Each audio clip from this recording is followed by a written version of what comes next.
right, so today we're going to wrap up Chapter 2 with Section 2.10 on negating statements.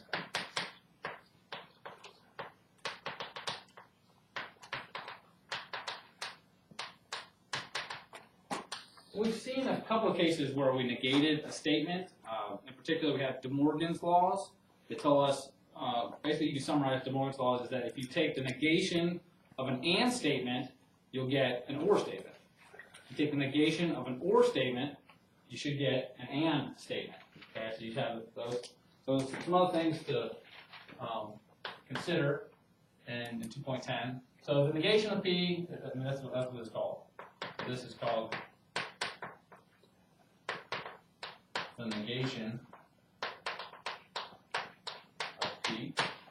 And if we say statements, we define statements as sentences that are either always true or always false, then when you're looking at a statement and you say, oh, this statement is false, well then its negation has to be true. So, and vice versa. So it can be useful to know what it actually means, what the exact meaning of the negation of a sentence, of a statement. And some of these statements will be kind of complex. So, for example, here's an example. So here's the statement.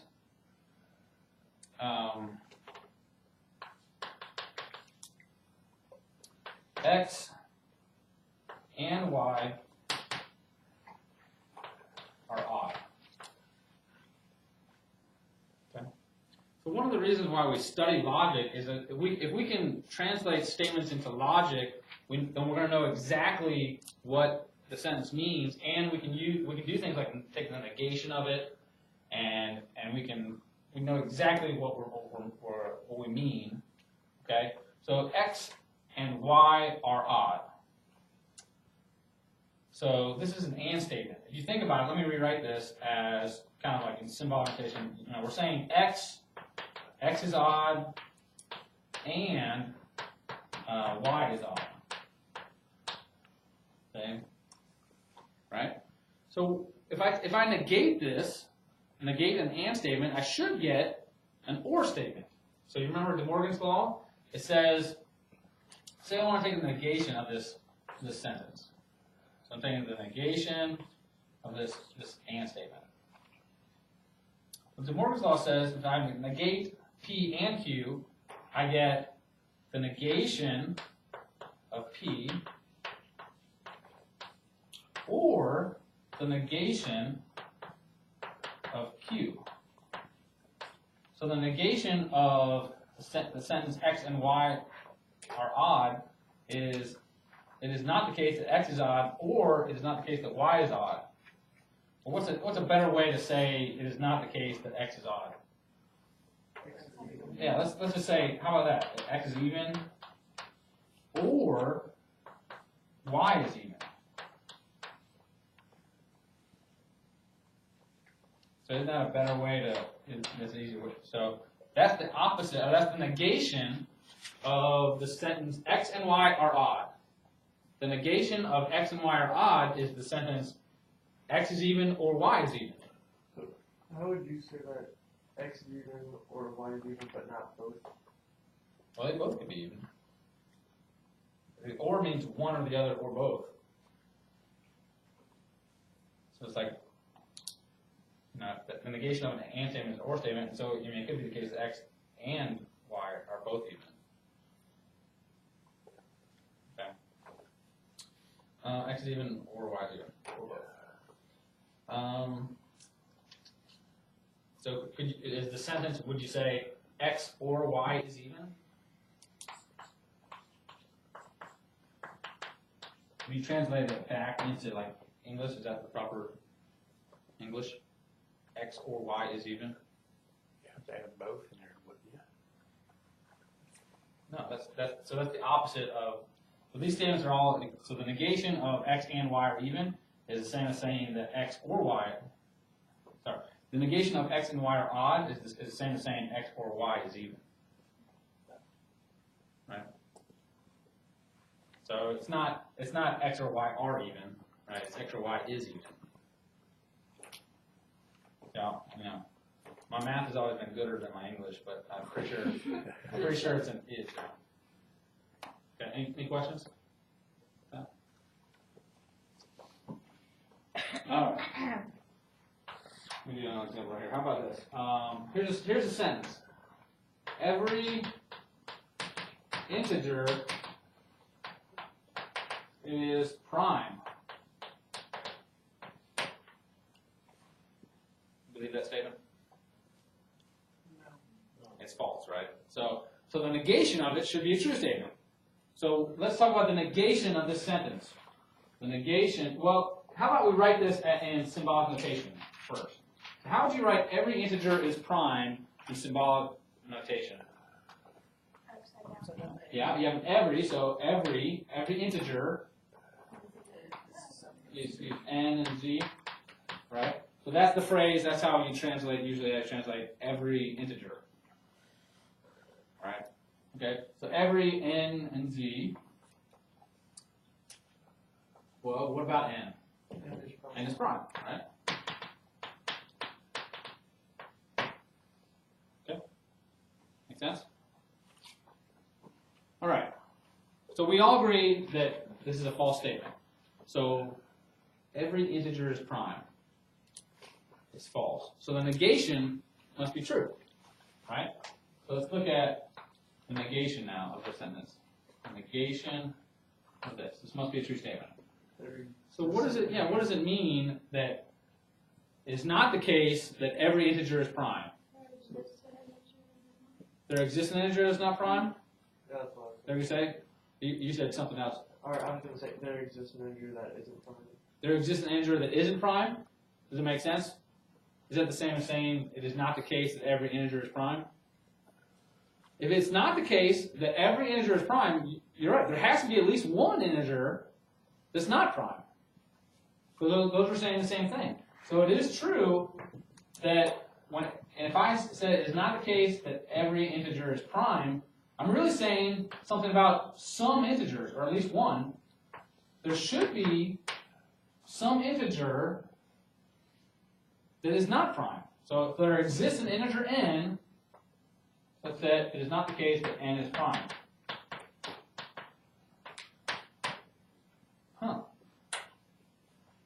So remember, De Morgan's law, when you distribute this negation of an and, it switches it to an or.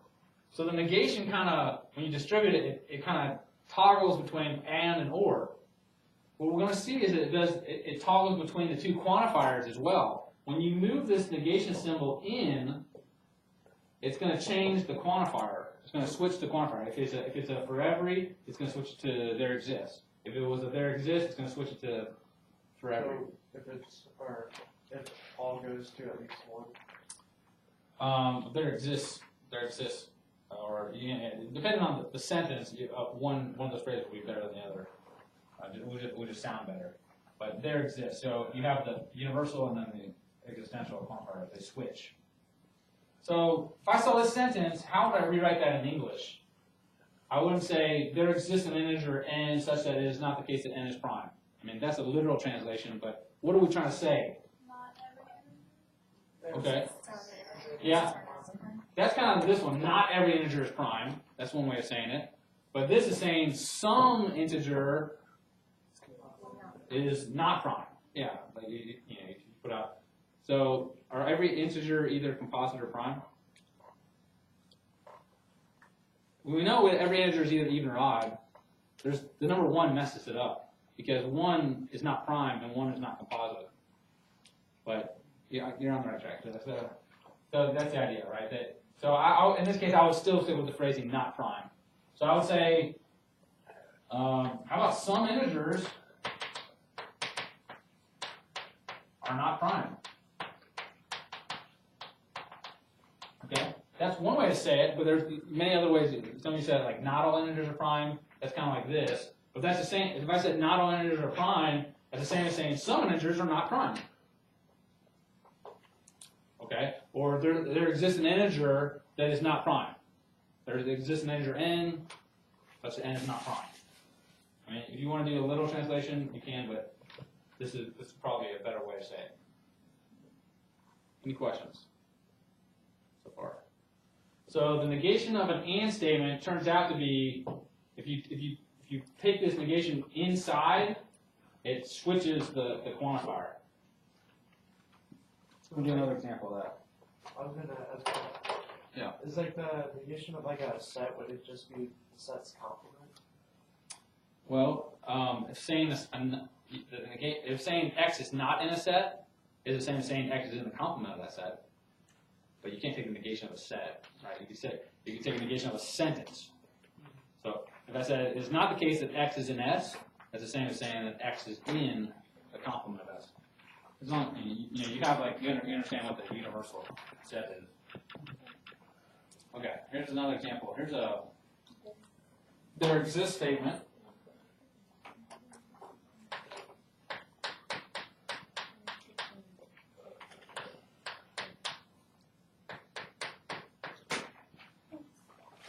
How would you read this sentence? Or what's the meaning of this sentence? You know, instead of thinking of literal translation. You know, the literal translation. What is this? There's a real x. There's a real number x. There exists a real number x such that x squared equals -1. Okay, you say something like that, like. And if you think about it long, you might recognize it. You might say something like. The square of some real number is -1 or something. I don't know. You can start off with there's some real number x such that x squared equals -1.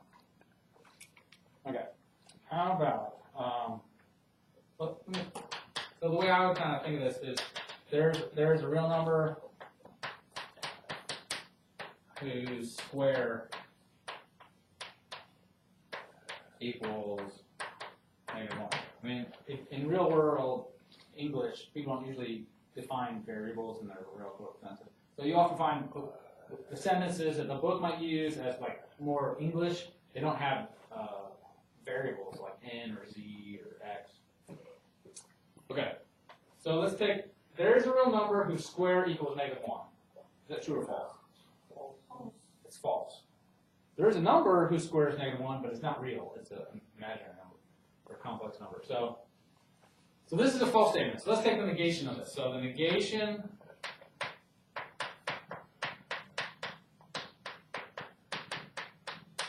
okay. So if you negated this sentence, I mean, if I said there is a real number whose square equals -1, you just say there does not exist a real number, or there is no real number whose square equals -1.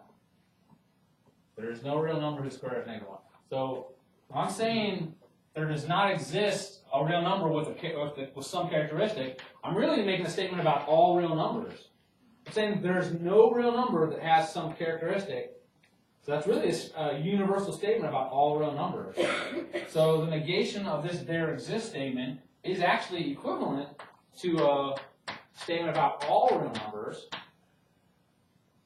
For any real number x, it is not the case that x squared equals -1. Those are actually equivalent statements. Could you also say for all x that are not elements of real numbers, x squared is equal to -1? No. That's not what we're saying here. Because the square of every complex number is not -1. So if this statement is false, then the negation has to be a true statement. So what you just said is not a true statement, so they can't be equivalent. So for every real number x, it is not the case that x squared equals -1. Or the negation of an equation, you could just say not equal to. You could also say something like this, like for every real number x squared does not equal -1. Maybe it's slightly simpler notation. So I could just say something like the square of every real number does not equal -1. Or no, there's no, you're saying there's no real number whose square equals -1. It's the same saying the square of every real number does not equal -1. Okay.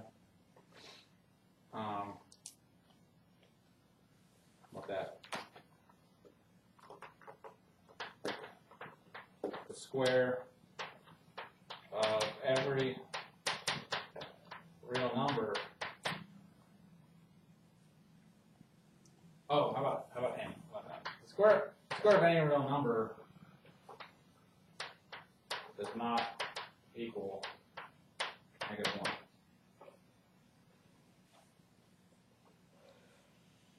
So those are negations, those senses are negations of each other. There is a real number whose square equals -1. Actually, the square of any real number does not equal -1. This is the negation of that. Okay, any questions so far? So let me kind of summarize this idea. This is, I'm going to call this a fact, that the negation of a for all statement. So I say I have for all x in some set or whatever, and then some statement about x. Okay. For every x, p of x. Okay. I'm taking the negation of a for all statement that is equivalent to there exists an x such that it is not the case p of x. So if I bring the negation inside past the quantifier, it's going to switch to the quantifier. And then the same thing is true for if I said it is not the case that there exists an x such that p of x. That's the same as saying for every x, it is not the case that p of x. Okay. So when the negation symbol moves past the quantifier, it toggles the quantifier, it switches the quantifier from So if we one have to the other. like, or there's a y for every x, then it would become for every y there's an x. Yeah, and I'll do an example of that too. If you have back-to-back quantifiers, once you go past both of them, you switch both of them. Yeah. Okay. Let's do it. I have to do an example next. Two quantifiers.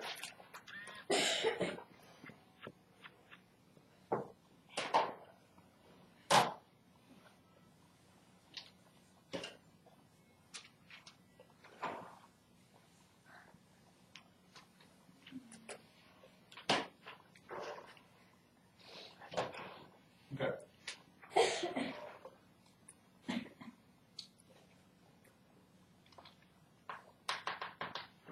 Okay, so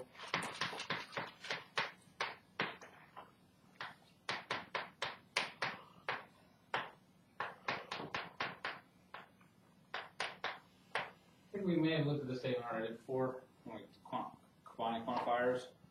Let's look at this. So it says there exists an integer x such that for every single y, for every integer y, we have that x plus y equals 0. Okay? Or another way you kind of translate it, there exists an integer x such that x plus y equals 0 no matter what integer y you give me. True or false?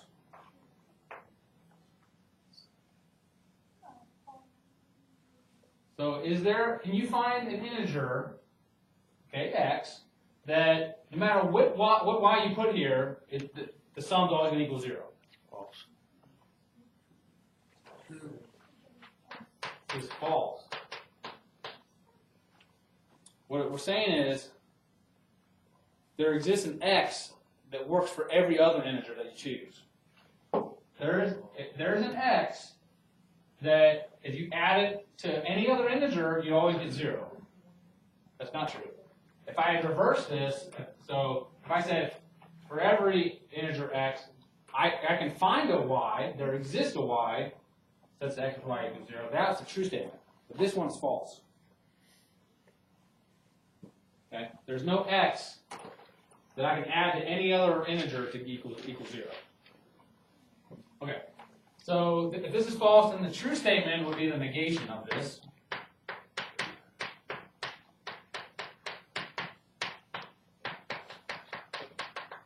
Okay, so this one has to be true. Let's see if I can rewrite this. So if I bring this negation sign in, I'm going to get, oh, I lost next here. So it's not the case that there exists an integer x. So for every integer x, same thing, I'm bringing this past this quantifier and put it on the inside. I'm going to change this to, so for every integer x, there exists an integer y such that it is not the case that x plus y equals 0. Okay? So if you bring the quantifier past both, if you bring the negation sign past both quantifiers, you have to switch both quantifiers. So this became for every, after it became that there exists.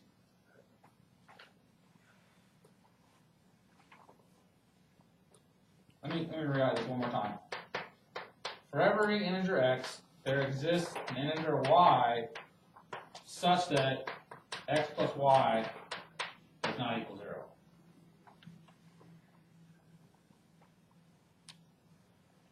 So, right, the negation of x plus y equals 0 is the same as x plus y does not equal 0.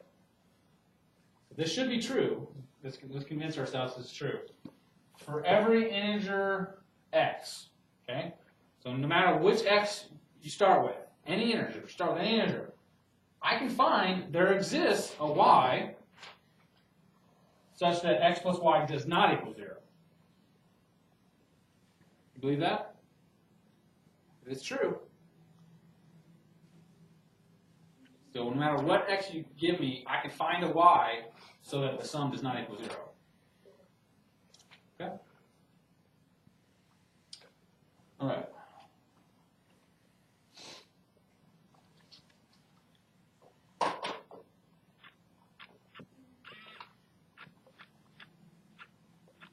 No, we didn't have a break today, but we might have gone down to the vending machine down there and got a little snack cake or something, and maybe that snack cake was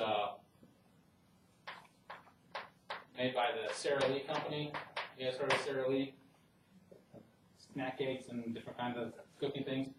Okay, so there's a point to this. So Sara Lee used to have a slogan that involves complicated negations. Their slogan used to be, everybody doesn't like something, but nobody doesn't like Sara Lee. So do you think there's an easier way to say that that's equivalent? You maybe have heard this jingle. It's actually, they changed their slogan in 2006. So if it used to be, before 2006, there's this little jingle that went with it. Nobody doesn't like Sara Lee. I don't know if anybody, you guys remember that? You remember that? You remember that? I've heard it before. Yeah, so they don't use this anymore. Now their slogan is boring. It's the joy of eating. But, that's not going to help me in my street class. So I'm going to use, so let's think about this. Everybody doesn't like something.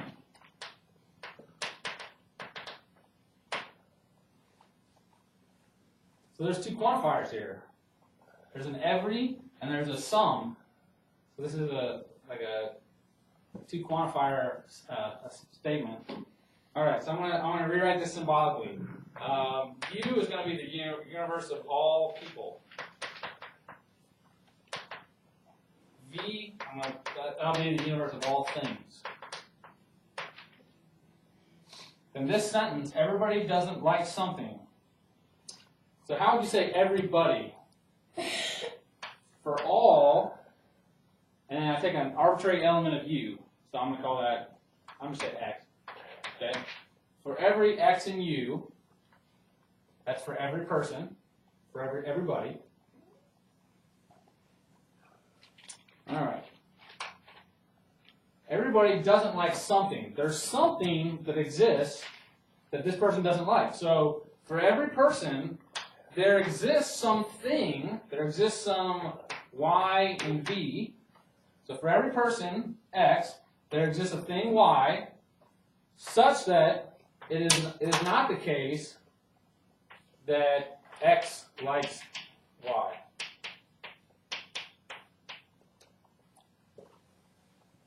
What do you think? For every person X, there exists a thing Y such that it's not the case that X likes Y.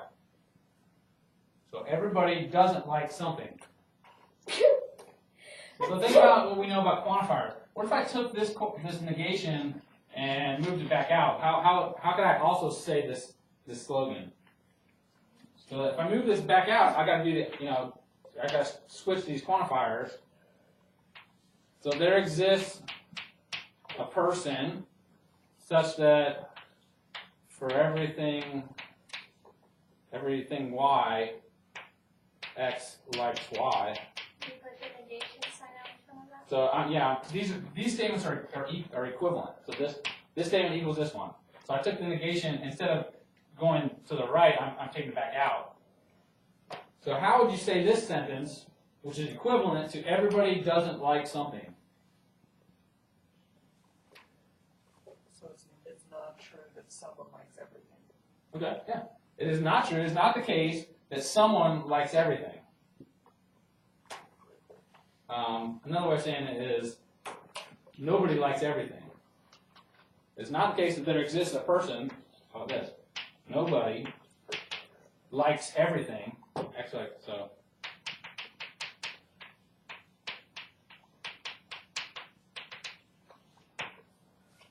Those are equivalent, logically. So, somebody comes in and says, I've got a sales pitch for, how about, nobody likes everything. And that's what I said, well, how about we just say everybody doesn't like something? Maybe there's some reason, it's. I think nobody likes everything. It's cheaper. Nobody likes everything? Yeah, it takes less ad space, right? You take less ink. But everybody doesn't like something. But then the other half was, but nobody doesn't like Sara Lee. So that's the next thing I'm going to do. How about that? So it's everybody doesn't like something, but nobody doesn't like Sara Lee.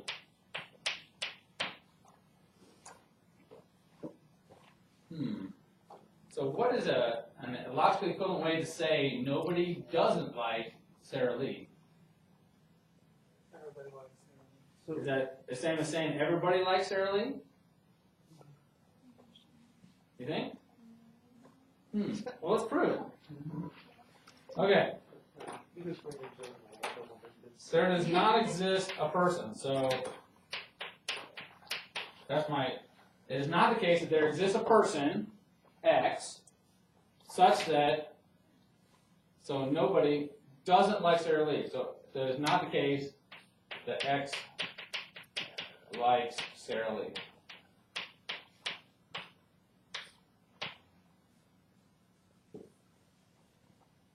So you see, it's like a double negative, like nobody and doesn't. There's a double negative going on there, and you see the double negatives. It is not the case that somebody doesn't like Sara Lee. That's why, another way of saying it, nobody doesn't like Sara Lee. Nobody means there does not exist a person. That person doesn't like Sara Lee. It is not the case that X likes Sara Lee. So let's take this negation inside. And the negation of negation, they cancel out, right? So if I do, for every X in U, it is not the case that X likes Sara Lee, but the negation and this negation cancel. So it's really equivalent to saying X likes Sara Lee. So what we're really saying is that for every person X likes Sara Lee. So logically, we're equivalent to saying everybody likes Sara Lee.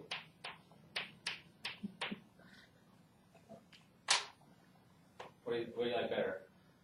Everybody doesn't like something, but nobody doesn't like Sara Lee. Or you say, nobody likes everything, but everybody likes Sara Lee. I don't know. They're equivalent. They're logically equivalent. But I like this original slogan better. So It's nostalgic, I guess. concatenate the sentences together, would we have to rewrite the whole? Well, this is a but, So it's not there. so it would be an and, you know. I mean, it's if I negated the whole. No, I'm not negating the sentence. I'm just. This is still an and. I haven't negated the slogan. I just translated it into logical, you know. So it's, I would still say nobody likes everything.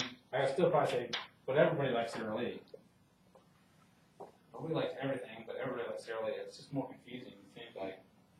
But it's equivalent to saying everybody doesn't like something, but nobody doesn't like Sarah Lee. And then people mistakenly thought that said nobody does it like Sarah Lee, like they're the best at making snack cakes or whatever. But so, you guys like the joy of eating now better? Joy of eating. Okay. So you notice in the homework section they have all these kind of silly phrases, silly sentences that they want you to translate into logic, like I won't eat it, or I don't eat anything that has a face, or something like that. You guys haven't seen those questions? No? So in other words, there does not exist something with a face that I would. So it's like that. So somebody had a hand raised? Yeah, you did, but, Sorry. no, it's okay. I was with, there exists an X, or exists an integer X Mm-hmm. for every Y integer, whatever. There's this integer x such that for every integer y, Yeah, X plus Y equals 0. And when we took that down to the bottom, it was X plus Y does Yeah, not so- equal 0. But it's so this one was false. This is what I started with. It was false. Yeah. So then I took the negation of it and I said that's true. And you have to put the negation by the. Mm-hmm. And I just toggle it through here and yeah. But, in that case, isn't it also true that X plus Y does equal 0?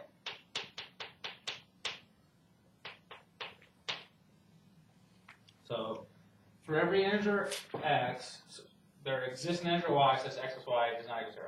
So I agree with you said that if I change it to an equal sign, that is also a true statement. But it just doesn't happen to be the negation of the statement I started with. Okay. Yeah. Yeah, I think we had a sentence like that too. Like, you know, if this is a true statement, but so if I change this to an equal sign, it's still a true statement. It's just not the logical negation of the original statement that I started with. Okay. All right. So part of your homework you just turned in, you remember proving. This was 2.6, number 12, that we proved that the negation of P implies Q is equivalent to P and not Q. You showed that by the truth tables, right? You showed that truth tables were equivalent. Okay. All right. So think about this. What we're saying is that it is not the case that P implies Q. Well, when can P implies Q be false?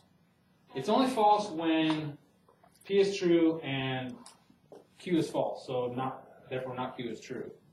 So you see why, again, even without doing truth tables, that these two statements are equal.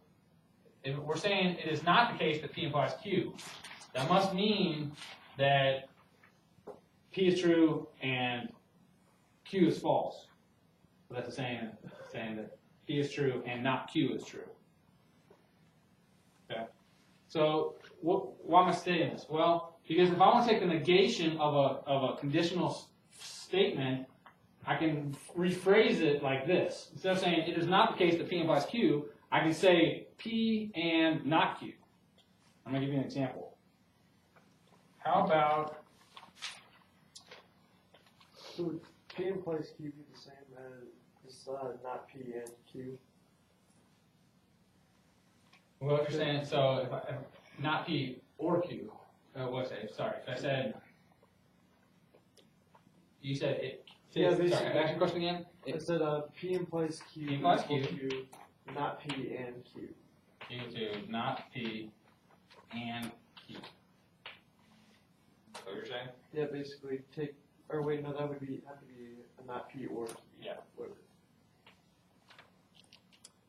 So this is true when the first statement is false, or when Q is true, then this P implies Q will always be true.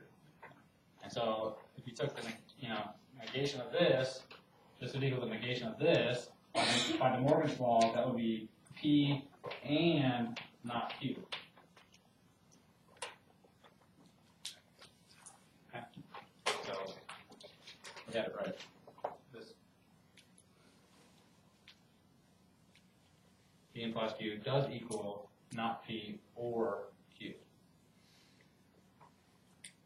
All right. So not the negation of P implies Q is equivalent to P and not Q. So here's the statement. All right. For every integer x is prime implies x is odd. So for every integer x, if x is prime, then x is odd. Another way of saying that. So what I'm really saying is every prime number is odd. That's one way of translating this to English. Is it true that every prime number is odd? No. So this is a false statement.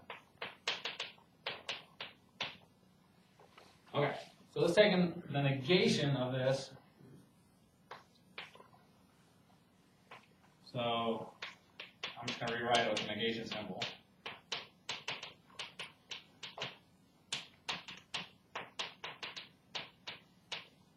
Okay, so then this must be true if I negate the false statement. And let's rework this. So it is not the case that for every integer x is prime implies x is odd. So when I bring this in, I'm going to get there exists an integer x such that it is not the case that x is prime implies x is odd.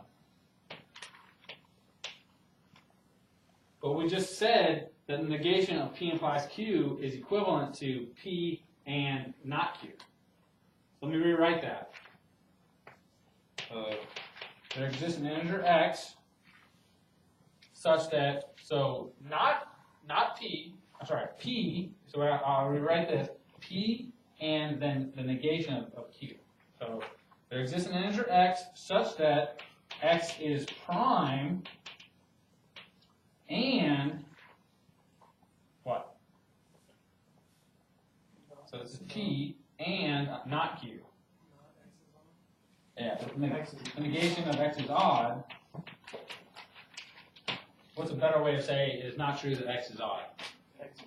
X is even. Let's say that, since we're talking about integers. So this statement is the negation of the original one. So there exists an integer x such that x is prime and x is even.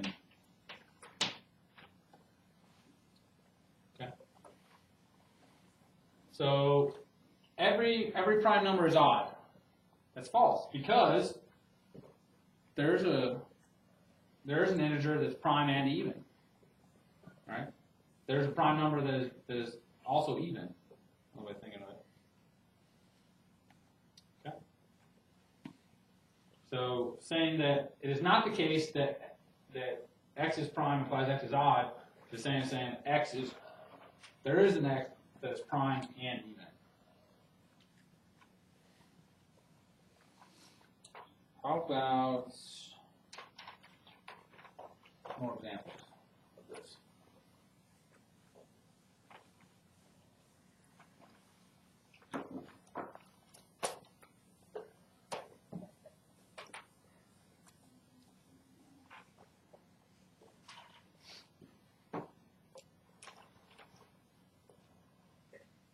All if a function is rational, then it is a polynomial.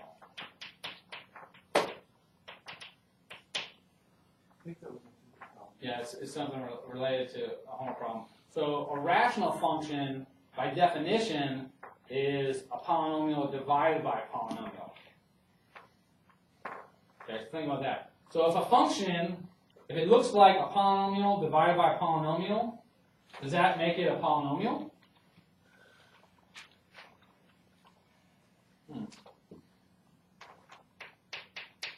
X plus 1, polynomial.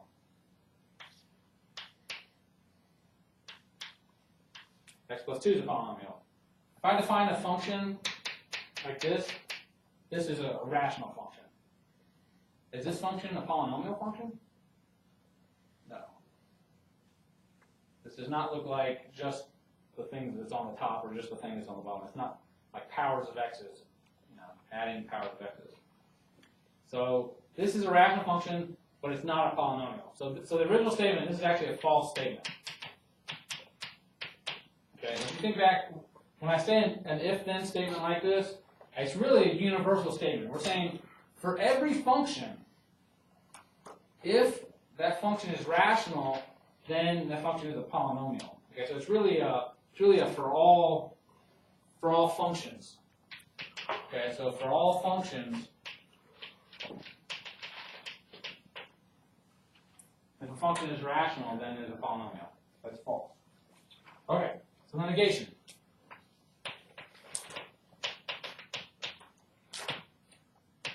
Okay, for every function, for all functions, if a function is rational, then it's polynomial. So I'm not going to translate it into symbols and then negate it and everything. So think about it. A for all statement, the negation of a for all statement is a there exists statement. You forgot to move the camera. So some functions are rational.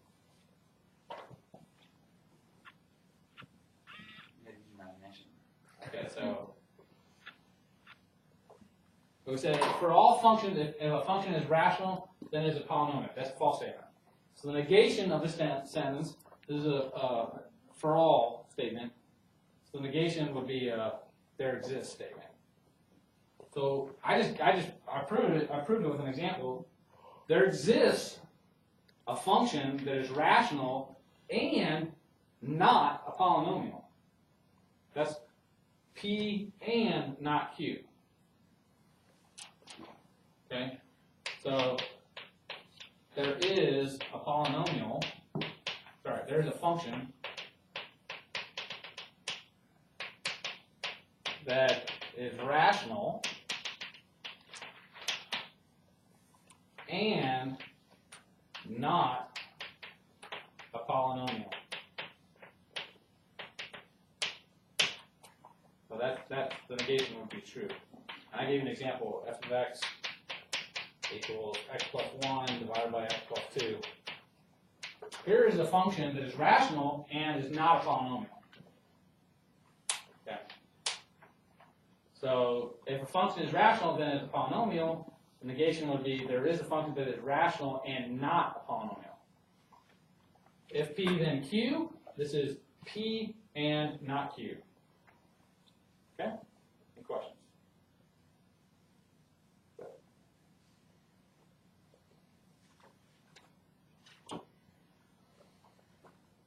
One more.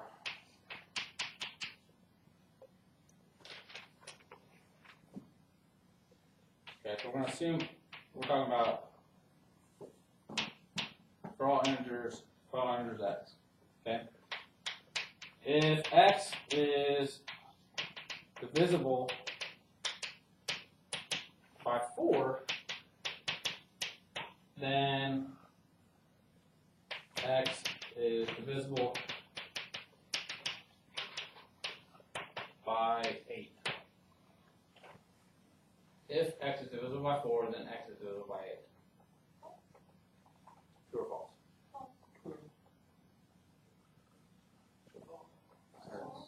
It's false. So maybe in your mind you're convincing yourself this is false. Now how would you do that? Well, you'd find a number that's divisible by 4 and not divisible by 8. X equals 4. 4. Yeah, 4 is divisible by 4, and 4 is not divisible by 8. 12. 12 is divisible by 4. 12 is not divisible by 8. So that's how you would prove this is a false statement, right? So the negation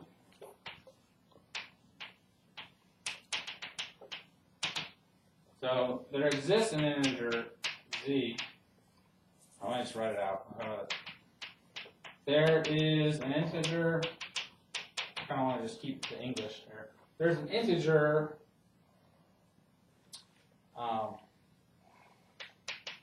that is divisible by 4 and not divisible by 8. That's a true statement.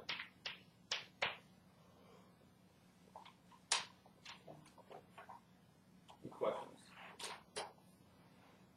Teresa. When we were writing them, okay, I'm not gonna ask the question. Just whenever we see an if then, do we know to write it Q and not Q? You know, I mean, that's one way to write the negation. You know, you could just say it is not the case that if x is divisible by 4, then x is divisible by 8. That's a negation. But that's not as useful as saying there is an integer that's divisible by 4 and not divisible by 8. That's often how you prove a statement is false.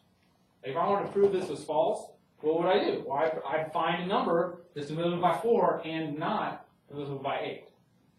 So that's why it's nice to know that that's the form of the negation. That's an equivalent form of the negation. Okay? All right.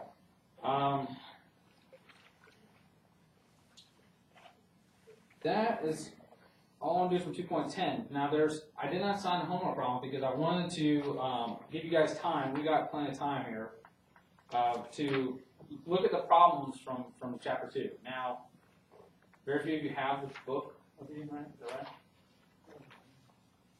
right? Okay, so I can pull up the book here on the computer real quick. But a couple of things just to wrap up chapter 2. If you want to, if you get an idea to read 2.11 and 2.12, but there are no problems in it. It's more like it's kind of interesting. This guy there's a kind of like a little section to kind of address some. Instead of having like narration or some kind of aside in his book, he puts a new section in to give like a note to the reader. So 2.11 talks about logical inferences, which is very important when we make in mathematics. You know, if I say if P then Q, say I know this is a true statement. Okay. Well then, if I can show P is true, then I can therefore make the logical inference. I can assume then that Q is also true. Okay, so that's kind of the stuff that we're going to use when we write proofs. I mean, when you think about math logically, so that's it talks about that in 2.11, and then 2.12 it talks about 3 reasons why we study logic. Okay, so I tried to convey those reasons as we're going through this chapter 2. But one reason he gives is if you can write a sentence in symbolic logic, you have to know exactly. It forces you to know exactly what the statement is saying. Okay, so that's one reason. If you're going to prove a statement is true, if you can rewrite it symbolically, you know exactly what it's saying. Secondly, he says by using this logical inferences, you can produce new information. You know, you can have two statements. And if you know they're true, then you can infer another new information is true. And then third, we'll use this when we do, for example, proofs by contrapositive. It's often useful to change a statement to a more useful equivalent statement. Like, you know, like I said here, there's a function that is rational and not a polynomial. Or, sorry. If a function is rational, then it is polynomial. I could just say it is not the case that a function is rational, then it is polynomial. It's more useful to say that maybe there is a function that is rational and not a polynomial. Or it is not the case that if x is divisible by 4, then x is divisible by 8. A more useful phrase might be, there is an integer that is divisible by 4 and not divisible by 8. So that's an example of how you use an equivalent, potentially more useful statement. So you can do that using logic. So those are kind of wraps up chapter 2. So right now,